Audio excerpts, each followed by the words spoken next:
Picture a small-town grandma, the kind who wears an apron, bakes pies, and giggles at her own little jokes. Everyone loves her. Neighbors wave as she waters her flowers, kids tug at her skirt for candy. But what if I told you that behind that warm smile hid a monster? From the 1920s to the 1950s in quiet towns across America, Nannie Doss poisoned 11 people. 4 husbands, 2 of her own daughters, her mother, her sisters, a grandson, even her mother-in-law. She did it all chasing a twisted dream of true love. And when she got caught, she laughed about it. This is the story of Nannie Doss, the Giggling Granny, one of America's deadliest serial killers. Stick with me because you're not going to believe how this sweet old lady got away with it for so long. Nannie was born Nancy Hazel in 1905 in Blue Mountain, Alabama, a speck of a town where everybody knew everybody. Her childhood was no picnic. Her dad was a hard man, yanking her out of school to work the farm, beating her if she talked back. At 7, she was in a train accident that left her with headaches that never quit. Some folks think that crash flipped a switch in her brain. As a teenager, she buried herself in romance magazines, dreaming of a perfect husband who'd whisk her away from her miserable life.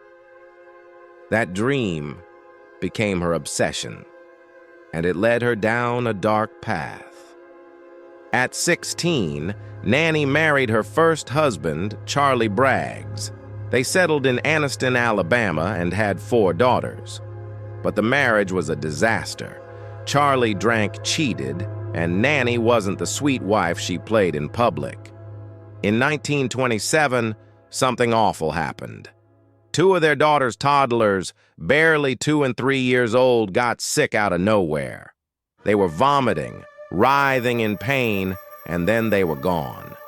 Doctors shrugged it off as food poisoning. But neighbors whispered. Those girls were healthy one day, dead the next. Charlie started getting uneasy. He grabbed their oldest daughter and left Nannie, never looking back. Nannie didn't care. She packed up and moved on, already eyeing her next husband. His name was Frank Harrelson, a smooth talker she met in 1929. She thought he was her Prince Charming. He wasn't. Frank was a drunk sometimes, mean, always stumbling home reeking of whiskey. Nannie stuck it out for 16 years playing the doting wife. But in 1945, Frank got sick. Real sick. His stomach twisted, he burned with fever, and he could barely keep water down.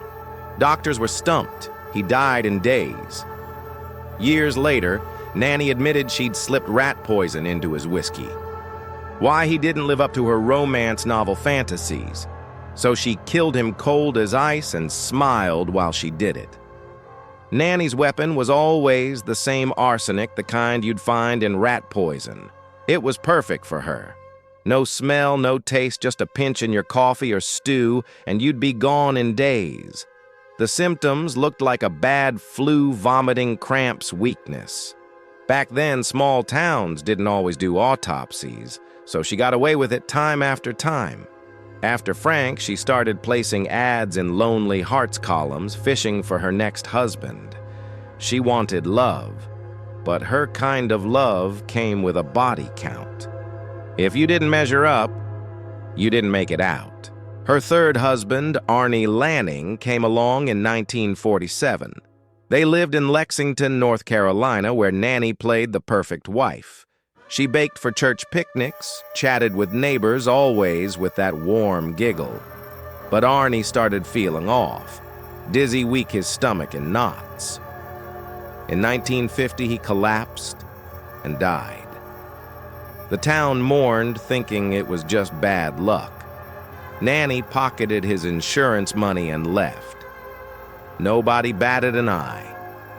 By 1952, she was on to husband number 4, Richard Morton, in Emporia, Kansas.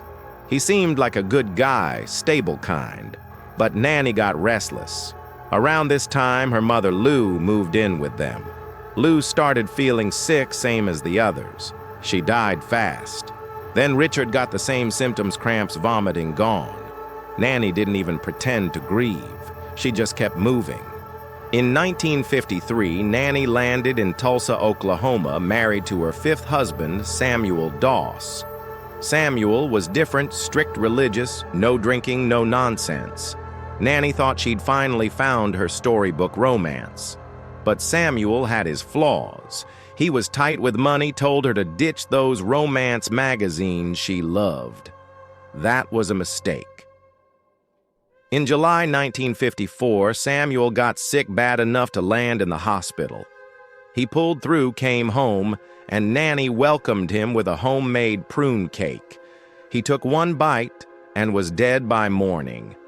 This time, the doctors weren't buying it. Samuel's symptoms screamed poison. They ordered an autopsy, and his body was packed with arsenic enough to kill several men. The police hauled Nannie in, and she didn't bother playing innocent. She sat there giggling as she confessed to killing Samuel. Then she kept going. 4 husbands, 2 daughters, her mother, her sisters Dovie and Lilisa, a grandson, her mother-in-law, 11 people across Alabama, North Carolina, Kansas, and Oklahoma over 3 decades. She'd been killing since her 20s, and nobody had a clue. The media lost it. They dubbed her the giggling granny, not just for her laugh, but because she couldn't stop chuckling in interviews like it was all some big game. In 1955, she pleaded guilty to Samuel's murder and got life in prison. Oklahoma didn't execute women back then, so she dodged the chair. But the police kept digging. They exhumed bodies, Frank, Arnie, Richard, her mother, and found arsenic in almost every one. Nannie's charm had been her mask, and it worked for decades. So, what made her tick? Some pointed to that train accident when she was a kid, saying it scrambled her brain, left her with those headaches. Others looked at her obsession with romance magazines, how she built this fantasy of a perfect husband. If you didn't fit, you were out permanently. Psychologists called her a psychopath, maybe a narcissist. She never showed remorse, just that creepy giggle. One doctor said she killed to control her world, to make it match her twisted dreams. If you disappointed her, you were as good as dead. Even now in 2025, Nannie's story hasn't faded. True crime fans on X are obsessed, calling her the granny you'd never suspect a black widow in a floral dress. Posts compare her to modern killers, women who hide their darkness behind a smile.